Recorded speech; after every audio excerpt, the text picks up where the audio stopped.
हरियाणा में इंतखाब होने वाले हैं और ऐसे में किस और रहेगा जनता का रुख, जनता का रुझान। इसी मुद्दे पर बात करने के लिए हमारे साथ हैं हजका पार्टी के पूर्व district president Shashi Sharma ji. Sir, पहला सवाल आपसे जानना चाहूंगी, पहले आप हजका पार्टी के डिस्ट्रिक्ट प्रेसिडेंट रह चुके हैं, इस बार क्या वजह रही कि आप चुनाव नहीं लड़ रहे और हजका पार्टी से अलग हो गए हैं? पिछली बार जब 2009 में इलेक्शन हुए थे तो उससे पहले मैं कांग्रेस से टिकट मांग रहा था, लेकिन कांग्रेस ने मेरे साथ धोखा किया। तो श्री कुलदीप बिश्नोई जी ने मेरे को कहा कि लास्ट मोमेंट पे कि आप मेरे टिकट से इलेक्शन लड़ो, और मेरे को फोर्स किया। मैंने उनकी बात मानी। मेरे चौधरी भजन लाल जी के परिवार के साथ पुराने संबंध थे, तो मैंने इलेक्शन लड़ा। और उसके बाद मैंने हरियाणा जनहित कांग्रेस पार्टी को यहाँ पे बड़े अपने खून से सींचा, बड़ी मेहनत की मैंने, सारी दुनिया जानती है।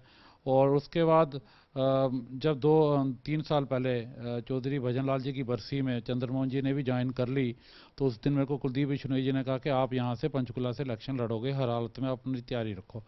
तो मैंने पूरी तैयारी रखी। और हमारे यहाँ पे हरियाणा जनहित कांग्रेस का मतलब खाली हमारा ही था कि पर्सनलाइज बैंक था, तो उसको हमने बनाया, बड़ा अच्छा वोट बैंक बनाया हमने। लेकिन लास्ट मोमेंट पे मेरे साथ बहुत बड़ा धोखा किया हरियाणा जनहित कांग्रेस ने। ठीक है सर, जिस प्रकार से आपने कहा कि एक गलती हो गई आपकी तरफ से, एक चूक हो गई, आपको इंडिपेंडेंट लड़ लेना चाहिए था, लेकिन अगर अब बात की जाए इन चुनावों की तो किस किस पार्टी को आप सपोर्ट करते दिख सकते हैं, किसी पार्टी के साथ जुड़ सकते हैं जिसमें कि जो आपके जो फॉलोअर्स हैं वो कहीं ना कहीं एक बड़ा तबका है, तो वो वोट बैंक उनके खाते में आ जाए?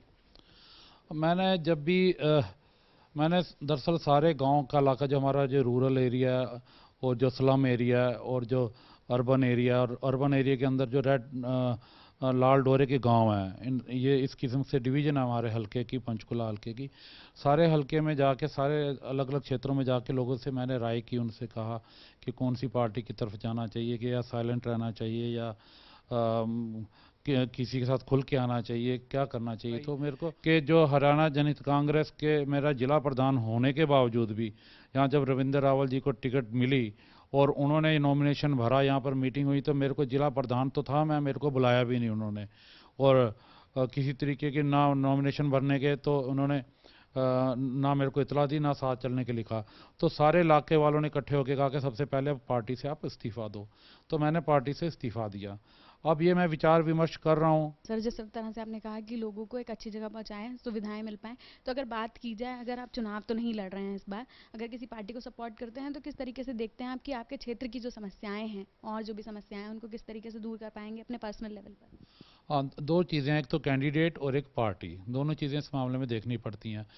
कि जैसे पिछली बार डीके बंसल जी थे, सरकार में भी थे, और वही सरकार थी और डीके बंसल जी से काम करवा सकते थे, किसी किस्म की मजबूरी नहीं थी, लेकिन फिर भी काम नहीं हुए, हमारा पिछड़ा और पिछड़ गया। तो अब ये दोनों चीज़ें देखने वाली है कि उसमें भी गट्स हो, एमएलए जो बने उसमें गट्स भी हों, और पार्टी भी सरकार बनाए। और तो ये थे हमारे साथ शशि शर्मा जी, जिनका साफ तौर पर कहना है कि किस पार्टी को या किस कैंडिडेट को वो सपोर्ट करेंगे, इस बात पर निर्भर करेगा कि जो कैंडिडेट है या जो भी पार्टी है वो लोगों के हितों को कितना समझ पाती है।